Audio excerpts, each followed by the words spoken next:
Bonjour mes amis, on attend tous de l'amour de la part de nos parents. On se dit que c'est une chose essentielle et c'est aussi quelque chose de normal. Se faire élever par des personnes qui sont saines pour que, une fois arrivé à l'âge adulte, on ait toutes les clés en main pour réussir sa vie. Sauf que malheureusement, parfois, certains parents sont toxiques. Alors quand je dis parents avec un S à la fin, il y en a deux, mais l'un des deux peut être toxique et c'est juste suffisant pour venir détruire une bonne partie de notre vie adulte par la suite.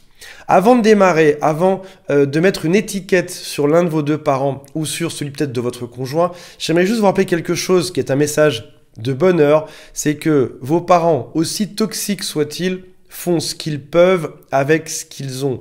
Donc suite à la vidéo, pas besoin de les appeler, de les dévaloriser, de leur dire qu'ils ont un problème. Ils ont probablement fait au mieux avec ce qu'ils avaient. Si vous le souhaitez, abonnez-vous à la chaîne, faites le quiz qui s'appelle « Est-ce que cette personne est perverse narcissique ou pas ?» C'est juste en dessous. Et si jamais vous le souhaitez, j'ai une équipe complète qui est là, qui vous attend pour écouter votre histoire. Le lien pour prendre rendez-vous est juste en dessous. Alors, on va voir ensemble des signaux qui peuvent montrer que déjà des parents sont narcissiques et on va reconnaître des phrases que peut-être que vous avez entendues dans votre enfance ou peut-être pas, on va voir ça ensemble.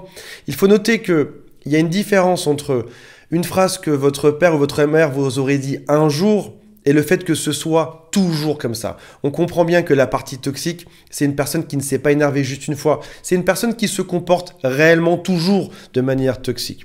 Ça peut être, par exemple, un père qui fait toujours attention à ton apparence, à ta réussite, qui va te mettre de l'amour de manière conditionnelle. Si jamais tu réussis ça, alors je vais t'aimer. Alors je serai très fier de toi par la suite. On peut aussi avoir plusieurs enfants dans une fratrie et on peut avoir un enfant qui est beau ou qui réussit, qui sera l'enfant en or, c'est celui qui sera adoré par ses parents. Et on peut aussi avoir un autre enfant dans la même famille qui sera juste détesté. Il n'est pas aussi beau, il n'a pas autant de réussite. Voyons ensemble les signaux qui peuvent montrer que l'un de vos deux parents malheureusement est pervers narcissique ou est juste toxique. Premièrement, des critiques dévalorisantes. Tu es trop gros, tu es moche, tu es trop maigre, tu es trop bête. Ils vont critiquer ton apparence et aussi ton intellect. Ça veut dire que par la suite, ça va créer parfois des soucis d'attachement émotionnel. On va avoir du mal à se connecter aux autres parce qu'on sera toujours dans notre tête dévalorisé. On va se dire qu'on n'est pas suffisamment beau pour avoir quelqu'un pour être heureux en couple. On n'est pas suffisamment intelligent pour réussir dans sa vie. Ça peut aussi créer des dérèglements alimentaires. Et une personne saine, un parent sain devrait apprendre à ses enfants à s'aimer, à adorer qui il est, à s'épanouir malgré ses quelques défauts physiques, malgré plein de choses dans la vie, malgré le fait que tu n'es pas forcément numéro 1 en sport à ton lycée. Malheureusement, certains parents ne savent pas faire ça, ils vont te critiquer en permanence. Deuxième point, c'est ce qui s'appelle de l'inceste émotionnel qui n'a rien à voir avec l'inceste classique. L'inceste émotionnel, ça consiste à impliquer les enfants dans des problèmes de grands. Par exemple, sur ta vie intime, ça va être, ils vont te faire comprendre des choses sur leur vie intime, alors que toi, tu as juste 10 ans ou 12 ans, tu n'as pas forcément envie de connaître tout sur leurs ébats dans l'intimité. Ou alors, ils vont te donner trop de responsabilités. Ils vont te dire, tu es responsable de ça maintenant. Tu dois garder la maison de telle manière. Tu dois faire ceci ou cela. Ou alors, ils vont vous mettre dans ce qui s'appelle un conflit de loyauté. Suite à un divorce, ils vont te dire soit tu aimes ton père, soit tu aimes ta mère, mais tu ne peux pas aimer les deux simultanément. Si jamais tu m'aimes, tu dois me défendre. Ou alors ils vont te demander d'anticiper ses besoins. En principe, c'est le père ou la mère qui doit anticiper tes besoins à toi, et là malheureusement, c'est dans l'autre sens. Donc par exemple, ils vont te dire des phrases comme « Tu devrais savoir quoi faire pour me faire plaisir. Tu devrais savoir comment te comporter pour que je sois heureux. » Troisième point, ils critiquent tes actions. Pourquoi tu te comportes comme ça? Pourquoi tu marches comme ça? Tu es une personne qui est juste nulle. Les enfants comprennent très bien le sarcasme. On se dit parfois que les enfants ne comprennent pas alors qu'en fait, ils le comprennent réellement très bien. Et malheureusement, ou heureusement, les enfants croient leurs parents, c'est leur référentiel sur Terre. Donc, dans ta vie adulte, les critiques vont résonner différemment pour toi. Si toute ton enfance t'a entendu du sarcasme, quand tu vas arriver dans l'âge adulte, ça va te faire beaucoup plus de mal d'entendre une personne qui sera sarcastique également. Quatrième point, ce sont les critiques égoïstes. Pourquoi je t'ai mise au monde? J'aurais dû avorter, tu me pourris la vie, tu me coûtes tellement cher. L'enfant se dit qu'il ne devrait même pas exister là-dedans. Ça peut lui créer des soucis identitaires. Et encore une fois, les enfants doivent être valorisés et non pas critiqués de manière égoïste. Cinquième point, c'est faire sentir l'enfant comme un poids. Par exemple, un poids financier. Tu me coûtes cher. Ou alors, c'est dur de t'occuper de toi. T'imagines pas le temps que je passe pour m'occuper de toi ou pour t'élever. Ou alors je n'ai pas le temps, tu me déranges. Et là on imagine le père qui est devant son journal ou la mère qui fait autre chose et les deux parents qui font non, j'ai pas le temps. Là tu nous déranges, on n'a pas de place pour toi dans cette maison. C'est comme ça en tout cas que l'enfant va le comprendre. Ça veut dire que l'enfant ensuite va aller cacher ses besoins et ses sentiments. Il n'osera pas dire, il n'osera pas montrer ses besoins ou dire ce qu'il lui faut pour être heureux. Ce manque d'amour, ce manque de respect, ce manque d'affection peut ensuite conduire l'enfant à voler ou alors avoir des comportements abusifs ou tout simplement à ne pas réussir à s'exprimer dans sa vie adulte sur ses vrais besoins. Par exemple, dans le couple, je n'ose pas dire que ce que j'ai besoin, c'est qu'on fasse ci, qu'on fasse ça, qu'on aille se promener à telle heure, qu'on aille en vacances à tel endroit, parce qu'on m'a toujours appris, étant jeune, à cacher tout ça. Je n'avais pas de place dans ma jeunesse, dans la maison où j'étais. Arrive à l'âge adulte, je n'estime toujours pas avoir le droit d'avoir une place. 6e point, ça peut être des comparaisons dévalorisantes. Pourquoi t'es pas comme ton frère? Pourquoi t'es pas comme ta sœur?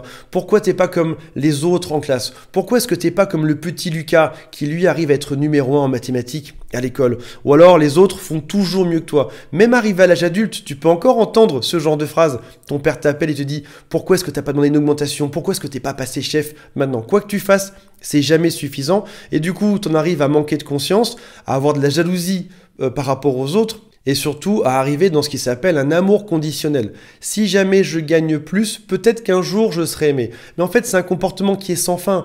Comme ton père ou ta mère t'a toujours montré qu'il fallait faire plus pour y arriver, mais que t'as jamais eu d'amour au final, et ben arrivé à l'âge adulte, tu seras pareil. Tu vas travailler beaucoup plus, quitte à faire un burn-out. Tu vas toujours donner plus en amour pour être aimé un peu plus, mais au final, ça n'arrivera jamais. 7e point, menace d'abandon. Je vais te laisser, je vais t'abandonner. Un jour, je ne serai plus dans ta vie. Je vais disparaître pour toujours et ce sera bien mérité. Ça peut être aussi de l'ignorance au quotidien. Quoi que tu fasses, ta mère ou ton père passe à côté de toi et ne te regarde même pas. Ça peut générer par la suite, dans la vie adulte, une peur d'être abandonné pendant toute sa vie. Ça peut aussi être une difficulté pour faire confiance aux autres.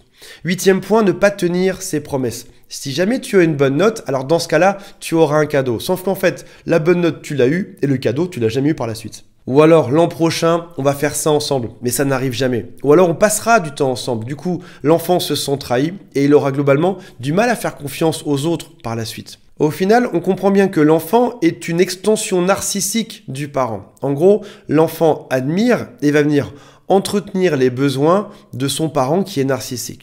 Et il se dit, je n'aurai pas d'amour parce que j'en ai pas eu avec mes parents.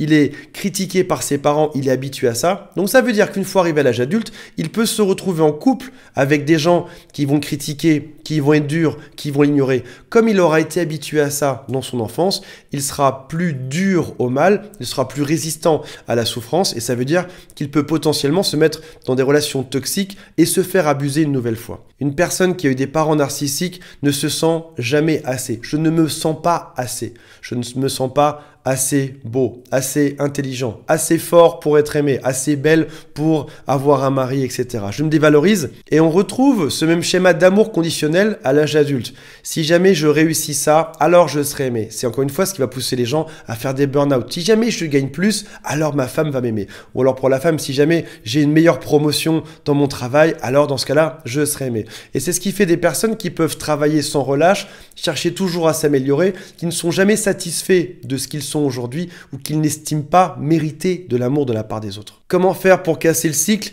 Il est parfois important d'aller en thérapie ou en tout cas de réfléchir à ceci avec un œil externe, un œil d'observateur et non plus l'œil d'une victime. Suite à cette vidéo, ne cherchez pas à éduquer vos parents.